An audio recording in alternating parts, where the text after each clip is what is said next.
atendimento equânime de povos indígenas pela assistência social a partir da LOA da União de 2023.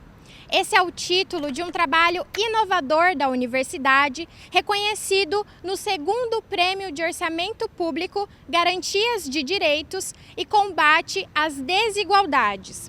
Essa pesquisa foi desenvolvida por um estudante de mestrado e por uma estudante de doutorado, ambos do programa de pós-graduação de Políticas Públicas do IFCH da URGS. Conversamos com eles para entender o tema que escreveram, a proposta que fizeram e a importância desse reconhecimento. Eu trabalho com direitos humanos há alguns anos, né? E recentemente eu tenho feito mais trabalhos em relação ao orçamento público, pensando no financiamento das políticas públicas. E da minha parte, é um tema que, na verdade, me acompanha desde o TCC. Comecei a trabalhar no TCC em razão de uma visita a uma aldeia em Biaguarani, aqui de Porto Alegre.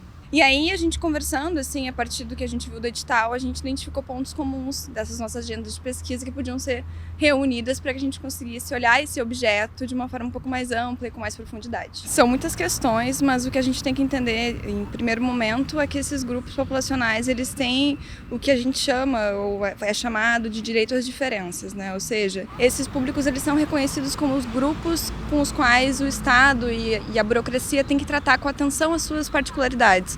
Porque são muitas culturas, são muitas línguas e muitas cosmologias, né? E se a gente tratar todos eles igualmente, a gente vai estar passando em cima de tudo isso e tratando esses grupos com desrespeito. Mediante essa situação, a gente fez uma revisão, na verdade que parte um pouco da minha dissertação, uma revisão sistemática, onde a gente identificou uma série de estudos de caso de diferentes lugares do Brasil, em que os pesquisadores mostravam, iam lá a campo, iam em diferentes cidades e mostravam como essa implementação ela é complicada, justamente por essa questão, né? A burocracia ela não estava preparada para atender esses grupos. E o que é esse não estar preparada, né?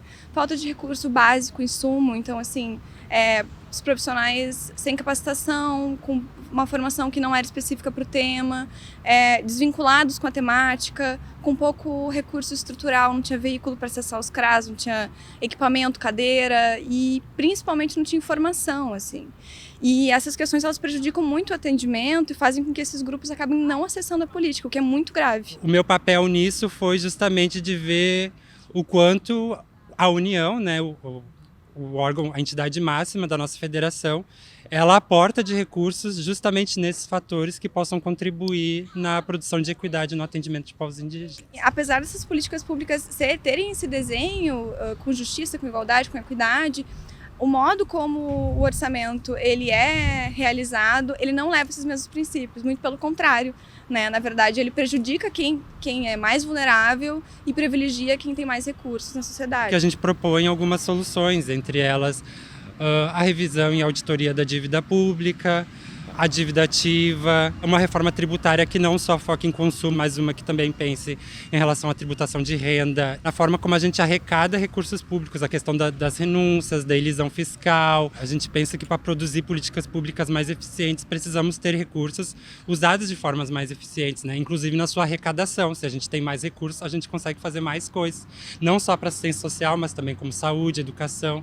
Na nossa análise, com os recursos que a gente prospectou, que seriam arrecadados, por exemplo, a assistência poderia ficar com 0,41 e multiplicaria em mais de 10 vezes o que ela tem hoje, né? O quanto disso também poderia ser revertido para a saúde, para a educação, que também são outras áreas sensíveis. Enquanto sociedade, enquanto academia, tem uma dívida com essas populações, tanto no sentido de dizer, olha, reconhecemos que vocês são diversos e que vocês têm a cultura e que a gente tem que começar a produzir e pensar políticas públicas que consigam levar isso em conta, né? E pensar isso em diferentes campos do conhecimento.